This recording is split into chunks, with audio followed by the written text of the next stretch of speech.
Ok, donc voilà, je me présente, je suis Nour Leroy. Comme Marie-Christine Derriche expliquait, nous avons travaillé sur ce sujet depuis 2000, même voire 2014. Et c'est vrai que c'est un sujet qui m'interpelle parce que, en fait, quand je suis arrivée en France, mon premier travail était déjà en tant que professeur de second degré. J'ai travaillé de second degré dans un collège-lycée en enseignant l'histoire géo, qui n'était pas du tout mon sujet. En fait, j'étais professeur de géographie en Angleterre et ici, j'arrive en France pour enseigner l'histoire géo. Donc, je ne connaissais rien du tout en histoire.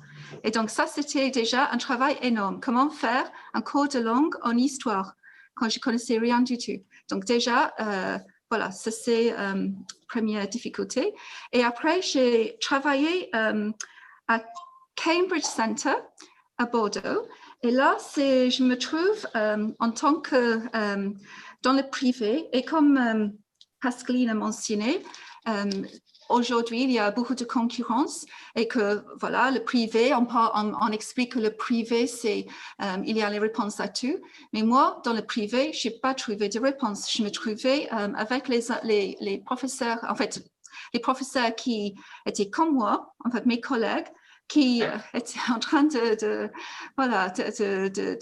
essayer de trouver une solution pour enseigner correctement. C'est-à-dire les étudiants de droit, les étudiants qui voulaient des cours de plus en médecine, les étudiants qui passaient les concours, par exemple, pour le cours européen. Et c'était, pour moi, je devais rapidement entrer dans ces cours très vite parce que ces personnes payaient beaucoup d'argent pour ces cours de langue et moi, je n'avais pas de formation. Je n'avais pas vraiment de base en français parce que j'étais en fait professeur de géographie en Angleterre, mais parce que je suis anglaise, on pensait, ah, c'est bon, c'est facile. Vous pouvez faire n'importe quoi en fait pour enseigner toutes ces disciplines de spécialité. Moi, j'ai trouvé que c'était très compliqué, très difficile. Et bien sûr, ça a demandé beaucoup de travail, de comprendre comment faire. Et ce que j'ai vu, c'est que c'est quelque chose qui est assez... c'est pas rare. En fait, beaucoup de personnes, c'est-à-dire qui commencent, ont du mal. Et c'est vrai que c'est difficile. Mais en même temps, j'avais, quand je suis arrivée en France, quand même une formation. J'étais professeure de géographie. Et je me suis dit, moi, en tant que professeur de second degré, j'ai du mal. Mes collègues qui n'ont même pas de formation, comment eux, ils peuvent vraiment entrer dedans. Ou moi, j'avais des notions au niveau de comment faire, par exemple, une séquence, une séance et quel type d'activité on peut utiliser en classe, même, je dirais, l'expérience en classe avec les élèves. Déjà, mais j'ai des collègues qui, parce qu'ils étaient anglais, simplement britanniques ou irlandais, écossais. Donc, c'était un peu, voilà, mis dans la situation, un peu catapulté, comme notre collègue, en fait, le projet de Cédric Sarret, catapulté dans cette situation où il faut agir, il faut maîtriser la situation. Cependant, je dirais que finalement, après ce que j'ai constaté avec Marie-Christine, la situation en apparence n'a pas vraiment évolué. C'est-à-dire qu'il n'y avait toujours pas de formation. Par contre, est-ce qu'il y a vraiment des plaintes? Est-ce qu'il y a les étudiants de médecine? Est-ce qu'il y a les étudiants de droit qui se disent « Oh, on ne comprend rien en anglais, c'est difficile, il y a un problème ». En fait, ce n'est pas vraiment le cas.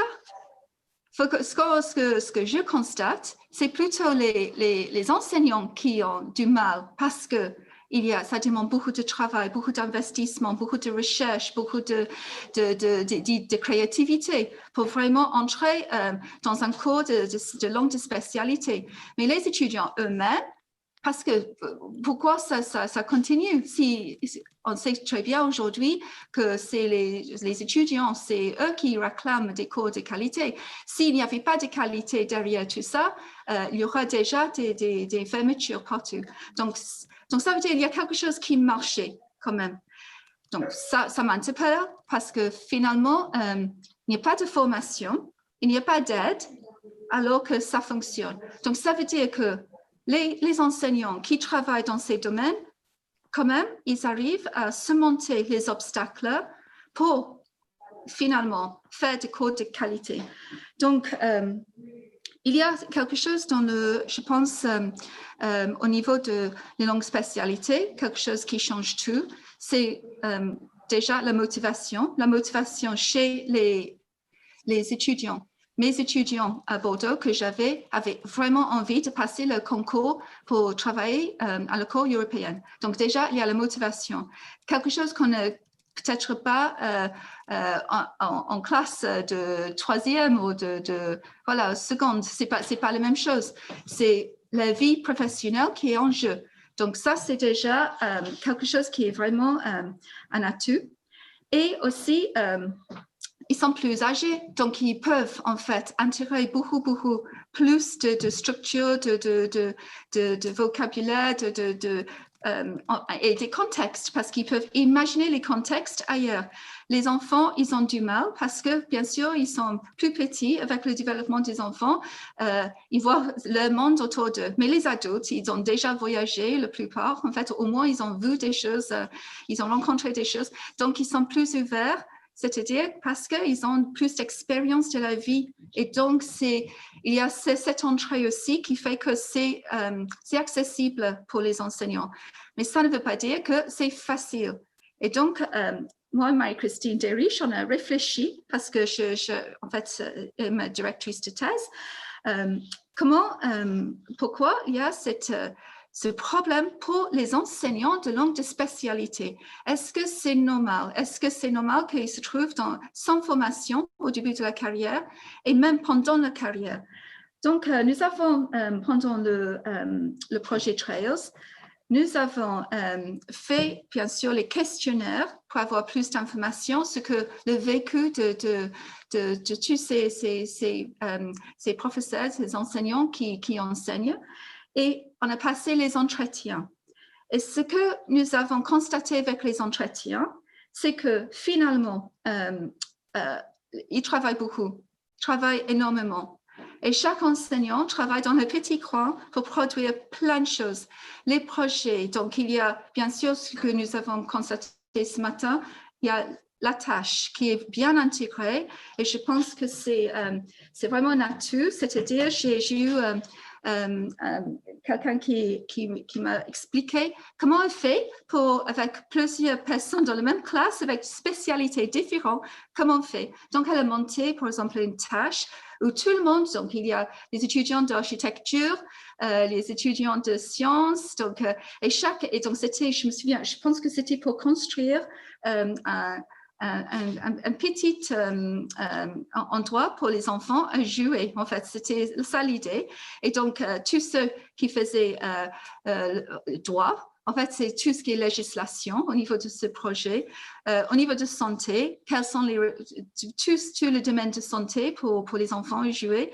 Une autre personne, c'était bien sûr l'architecture. Et donc, même au niveau des sciences, le problème de contamination, et j'imagine aujourd'hui avec Covid, c'est même voilà, plus à jour. Donc, tout le monde travaille ensemble pour monter un projet. Donc, tout le monde était impliqué avec leur propre sujet.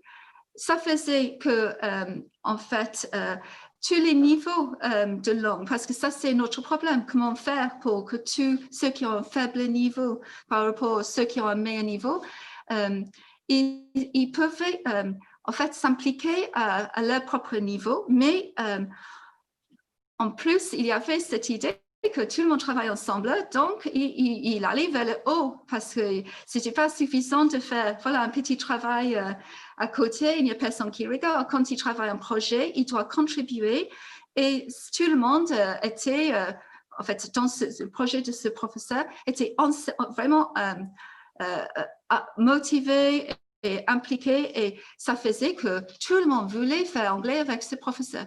Mais elle a dit que c'est vrai que c'était difficile et c'était extrêmement difficile de travailler avec d'autres collègues pour passer le message parce que tout le monde travaille en fait pas au bon moment, pas au même fac. Donc, c'est ça aussi un obstacle.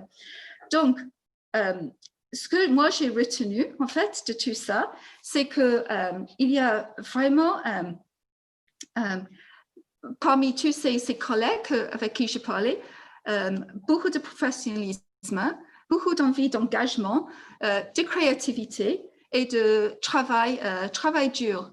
Et il y avait vraiment, c'est dommage parce qu'en fait, ça reste avec, bien sûr, il y a les étudiants qui profitent de ça, mais les autres étudiants qui n'ont pas peut-être la chance d'avoir quelqu'un qui est dans un poste stable, parce que ça, c'est notre problème. Si c'est quelqu'un qui vient pour quelques mois ou même 6 mois, 1 an, et après, il part.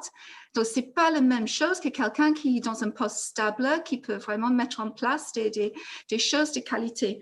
Donc, ça, c'est... mais on a vu, en fait, le potentiel. Tout ce qui est plausible et possible. Donc, c'est cette idée en fait, finalement, l'idée de ce projet est de mutualiser tout ça. Donc, c'est quoi qui différencie notre projet en fait de Trails, par exemple, un projet de Cédric Sarré, Catapult. Donc, je pense que c'est les langues, c'est-à-dire langues au niveau de langues minoritaires. C'est en Europe, quand on va dans un pays, on n'a pas besoin de parler anglais, pas forcément. Peut-être au début, on a besoin de comprendre et savoir ce qui se passe. Il faut travailler avec les partenaires du pays où on va travailler. Et donc, ce projet donne la possibilité, en fait, pour vraiment à l'échelle de l'Europe, en fait, de vraiment exploiter au maximum toutes les langues. Et c'est ça qui est, je pense, ça différencie, mais c'est en fait, à la base, c'est un peu pareil, sauf que c'est une échelle différente et on cible les langues différentes. Donc, c'est pas... sur notre site, on va traduire tout en anglais, mais on va aussi, vraiment, il y aura à la base, dans chaque pays, le site, en fait, tout ce qui va être produit à la fin du projet dans la langue du pays, donc en allemand, en espagnol, slovène, pardon. Donc, toutes ces langues qui apportent beaucoup de richesse, beaucoup de connaissances dans tous les champs, en fait, de spécialité. Parce que c'est vrai que échange, communication, c'est l'Europe. Et c'est ce qu'on veut inculquer. Et par la langue et la culture, on peut le faire. Mais c'est maintenant comment faire. Donc, l'idée, c'est que ce que nous avons constaté, c'est l'idée de... En fait, je pense que cette idée que les enseignants ne savent pas, c'est parce que il y a les steps, les étapes de novice vers l'expert. Expert, en fait, est-ce que ça existe vraiment? Est-ce qu'il y a vraiment un expert? On est tous en train d'apprendre et d'aller en fait, apprendre les langues, apprendre les faits, aller vraiment vers une expertise. Et donc, ce que j'ai constaté, c'est que ceux qui ont été en poste depuis longtemps avaient quand même une expertise. Ils étaient en poste depuis longtemps, ils avaient appris plein de choses. Et selon Bellino de 1992, on voit la progression des enseignants. On commence avec le novice, que voilà, la motivation, c'est quoi? C'est comprendre le rôle. C'est un peu comme la conduite avec la voiture. On est en train de regarder partout pour pouvoir conduire. À force, donc après, on devient, voilà, de plus en plus, on a des connaissances, des savoir-faire, et on devient advanced beginner. Mais peut-être après 3 ans, c'est pas immédiat. Et après, competent teacher. Donc, finalement, Boca s'est dit que ce n'est pas tout le monde qui arrive à ce niveau. Et ça, c'est aussi lié à la motivation. parce qu'en fait, peut-être c'est, voilà, la vie, on a des motivations différentes, on est les êtres humains, et donc il y a ceux qui veulent aller plus loin et ceux qui veulent rester competent teacher, qui est déjà bien. Et après, on a proficient teacher, qui a une intuition, qui a une compréhension de la situation, qui arrive à trouver la réponse, même sans avoir vraiment réfléchi, parce que c'est tellement intégré. C'est comme mon analogie de la voiture, il y a ceux qui peuvent faire le Grand Prix, en fait, avec une voiture et arriver, et d'autres qui doivent aller quand même à 80 km/h et ne pas prendre des risques. Donc, c'est une question de choix, de capacité, en fait, et d'envie d'aller plus loin. Mais je trouvais que les personnes qu'on a interrogées étaient vraiment ceux qui avaient des idées, c'est quand même proficient teachers, et donc vraiment à ce stade d'avoir des idées très claires.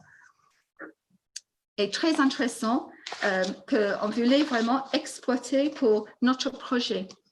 Donc,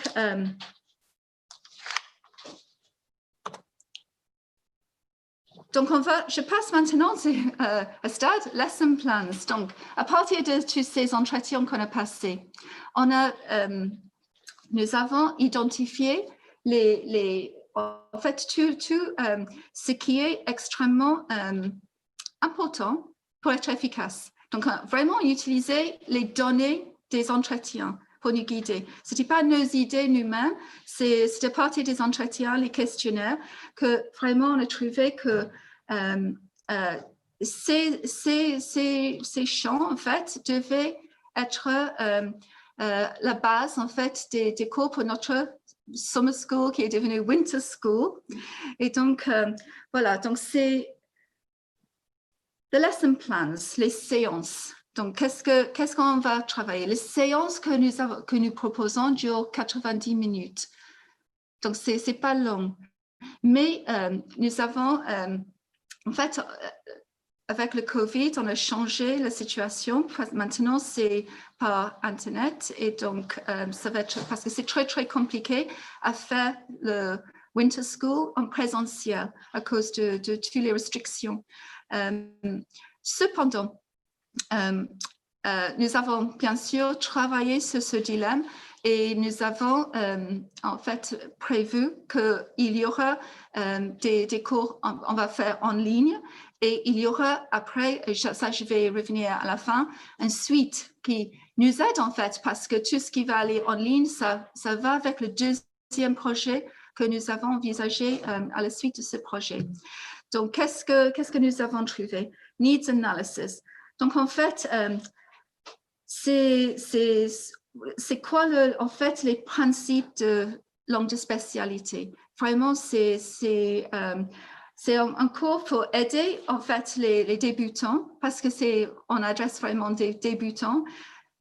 Crash course in LSP, ça c'est l'idée, vraiment comment c'est quoi le principe? C'est quoi en fait? Parce que moi, quand je suis arrivée, je ne savais pas ce que c'était. Et c'était vraiment un choc. Donc, pour éviter ce choc, en fait, déjà, une petite introduction de ce que c'est. La méthodologie, comment faire pour analyser ces besoins, en fait, de tous les apprenants dans la classe et même vos propres besoins en tant qu'enseignant. Qu'est-ce qu'il faut faire? Comment faire? Et comment analyser? Comment cibler? Donc, tout ça, c'est le premier cours. Après, il y a le course and syllabus design. Donc, comment, en fait, on va vers comment faire une séquence. Et donc, pour moi, c'est vraiment, et qui finit avec une évaluation. Et donc, tous ceux qui connaissent l'approche actionnaire, bien sûr, il y a la tâche à la fin. Donc, c'est comment aller voilà, comment construire, en fait, et qu'est-ce qu'il y a dedans? Quels sont les éléments dedans? Quel est le contenu? Et comment évaluer?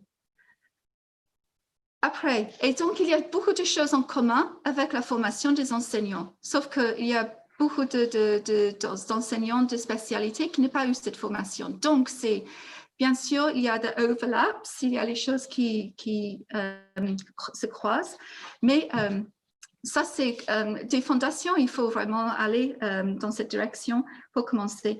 Après, voilà, disciplinary context, disciplinary genre. Quelle est la différence entre les différentes genres disciplinaires et par exemple, comment intégrer les TIS dedans, comment on peut exploiter le numérique en classe, parce que c'est vrai qu'on utilise les méthodes qu'on a appris à l'école et maintenant avec les nouvelles technologies, comment casser ces stéréotypes et aller vers quelque chose de nouveau, c'est-à-dire, OK, donc par exemple, on va imaginer une conversation entre, je ne sais pas, un patient et un médecin et son patient. On va imaginer ces conversations et on demande aux étudiants d'enregistrer avec un MP3 et pour améliorer en fait la prononciation et au fur et à mesure. Donc ça c'est un travail avec le numérique et après on peut écouter les différents scénarios dans la classe.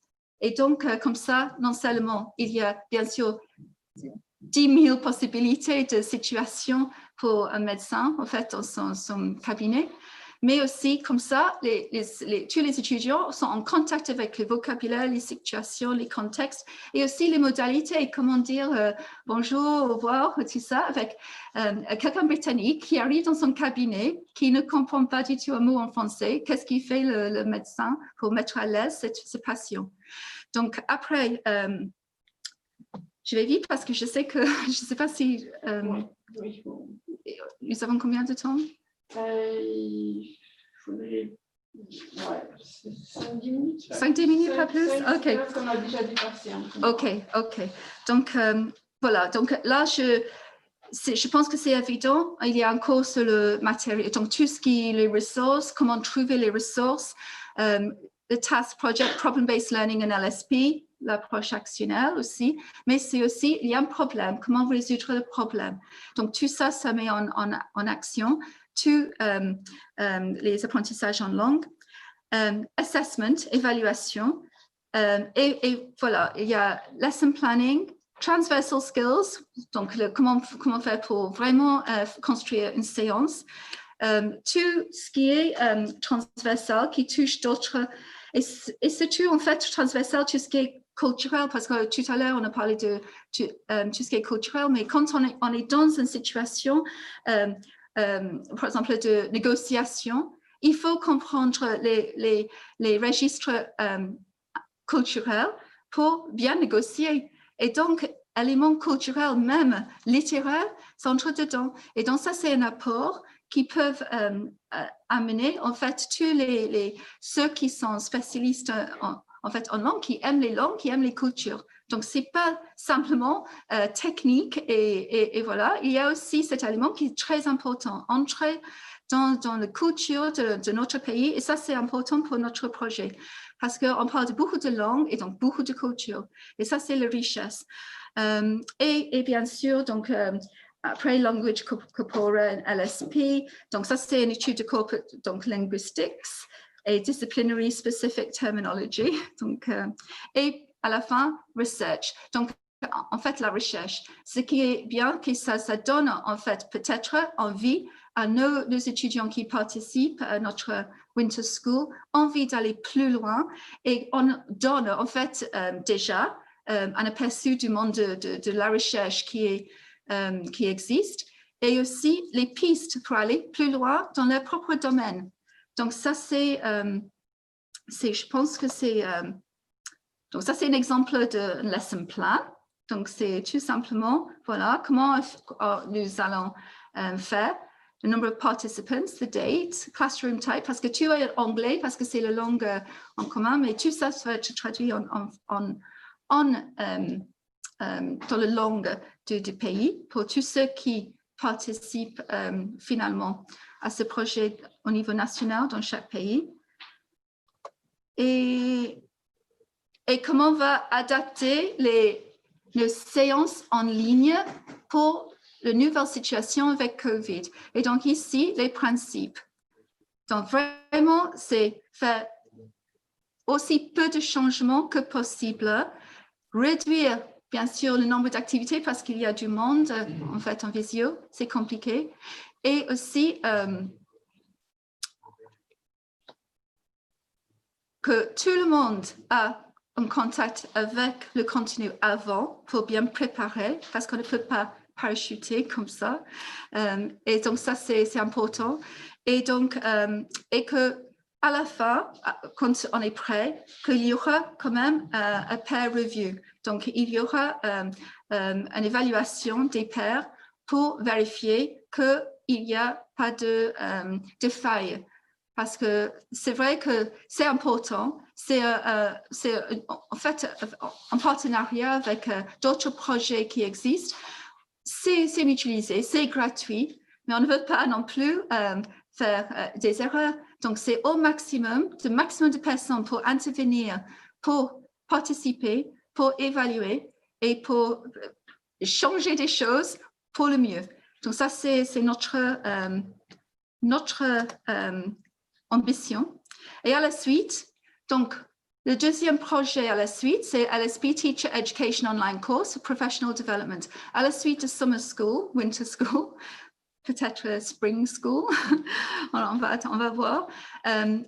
Nous allons en fait mettre toutes ces ressources en ligne qui est accessible dans chaque pays et que en fait les deux versions vont exister en anglais et dans la langue de chaque pays. Et ça c'est vraiment un projet ambitieux parce que ça va demander beaucoup de travail, mais je pense que tous ceux qui sont dedans sont très motivés, impliqués et j'espère que vous allez être aussi, parce que c'est pour ça qu'on est là aujourd'hui. Et ça, c'est les partenaires pour notre nouveau projet. Donc, on voit qu'il y a beaucoup de participants.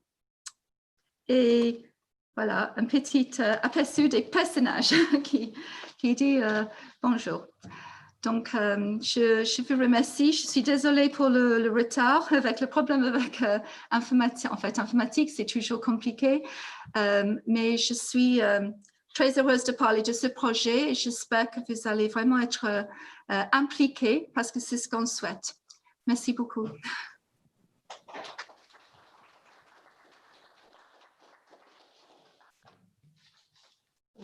Alors, est-ce que vous avez des questions sur le programme que Nora vous a présenté? Dans la salle et dans le chat aussi, demande aussi Nora s'il y a des questions un peu sur le programme. Alors moi, je peux en poser une, parce que j'ai ma propre 2 minutes. Comment est-ce qu'on va être impliqué dans le projet? Est-ce qu'on va devoir participer aux journées de février? Mais en fait, il y a un appel, en fait, déjà, pour candidature. Donc, c'est déjà ça. En fait, on fait un appel et vous participez. Mais il y a une limite parce que, en fait, malheureusement, avec, c'est une question de Zoom, en fait, de quantité de personnes. Donc, je pense que c'est 5 personnes par pays. Ah, d'accord. Je pense que c'est ça, le quota. Oui, à vérifier. Mais à vérifier, je ne suis pas... Pour participer. Oui. Et en fait, tu es bienvenue, Marie-France, pour m'aider avec le projet après, parce que c'est vrai que ça va demander beaucoup de travail. Et donc, ça, c'est pour notre site en France. Donc, ça, c'est, voilà, vous êtes tous bienvenus pour participer.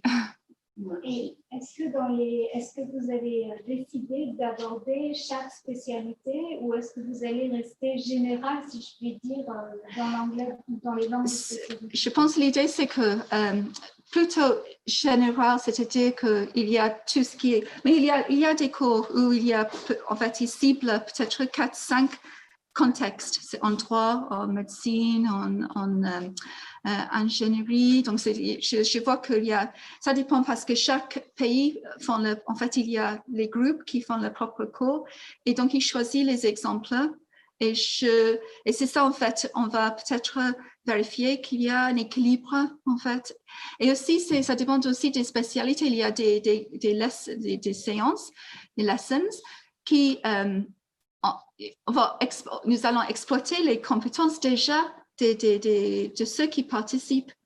Ce n'est pas nous qui va donner les informations, on demande aussi à ceux qui participent, même s'ils sont débutants, ils ont quand même des connaissances et des expériences pour, en fait, vraiment what's the word? Nourrir en fait le travail.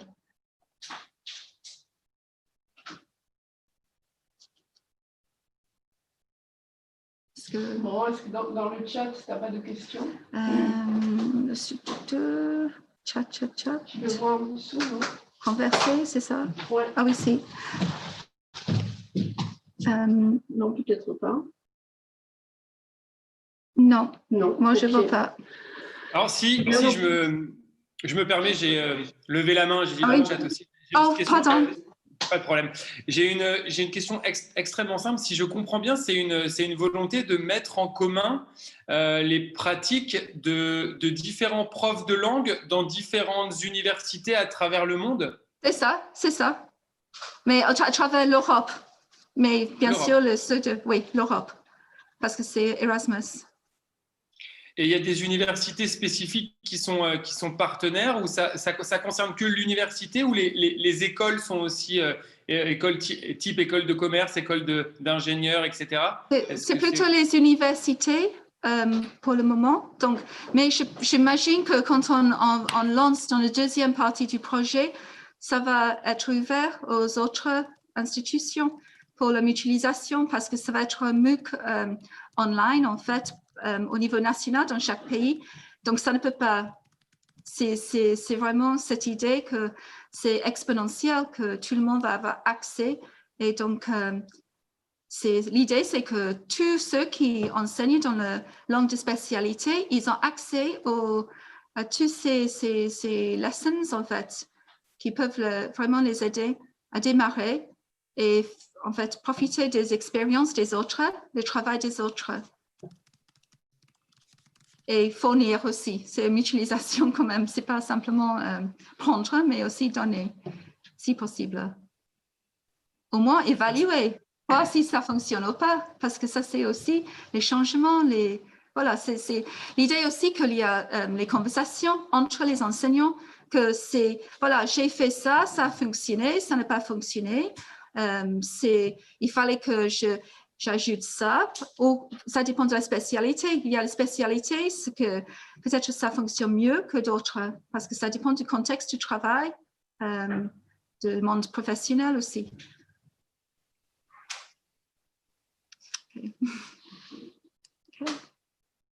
OK, merci. Ok. Alors, est-ce qu'il y aurait éventuellement une autre question? Non, pas d'autres questions? Bon, peut-être qu'on va passer alors à la table ronde. Merci beaucoup, Nora. Merci.